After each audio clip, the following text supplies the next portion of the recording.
ये सब सोची समझी साजिशें हैं।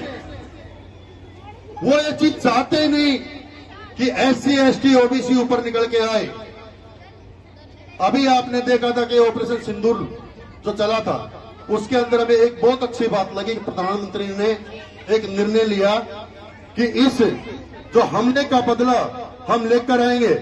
लेकिन लास्ट में हुआ क्या, हमारी दो बहनें गई, जो एक मुस्लिम समाज से थी और एक SC समाज से थी। लेकिन उन बहनों की बहादुरी को पूरे देश ने सराहा।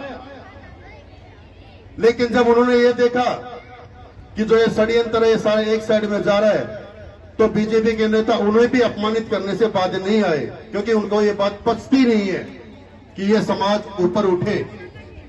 आज अगर देश को बचाना है और भारत के संविधान को बचाना है, तो मैं पुनः ये कहूंगा कि जो साहब काशीराम ने नारा दिया था 85 बनाम 15, तो अगर 85% जब तक एक नहीं होंगे तब तक इस देश की दशा और दिशा चेंज नहीं होगी। साहब काशीराम ने जो 85% बहुजनों को एक कर जो वाम शेप बनाई थी, और उसके बदौलत जो बसपा 20 साल तक यूपी में राज किया, उसी 85% को पुनः अगर गठित करके जो हमारी जो राजनीतिक पार्टियां SC ST OBC की, उन्हें भी मुख्य धारा में लेके आए।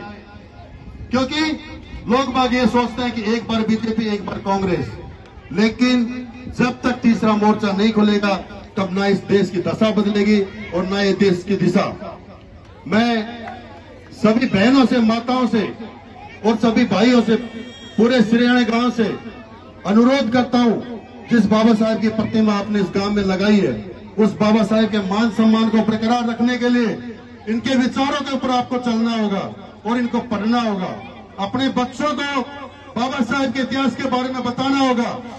और मैं ये भी कहना चाहता हूं कि हर कौम को अपने इतिहास के बारे में जानने की बहुत जरूरत है, क्योंकि इस देश की जो वर्तमान स्थिति है वो सबसे पहले यही हो रही है कि हर एक आदमी अगर उस कौम के इतिहास को जानता है तो उसको ऊपर हमले चालू हो जाते हैं।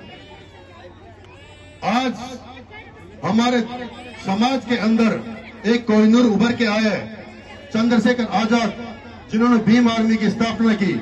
8 साल के अंदर बाबा साहेब का नाम हमने पूरे देश के अंदर नहीं बल्कि पूरे विश्व के अंदर हमारा परचम लहराया है। ये भाई चंद्रशेखर आजाद की देन है। आज हम हर मंचों पर खड़े होके और हर अधिकारी के सामने छाती से छाती तानकर अगर बात करते हैं, आंख में आंख डालकर, तो ये देन भी चंद्रशेखर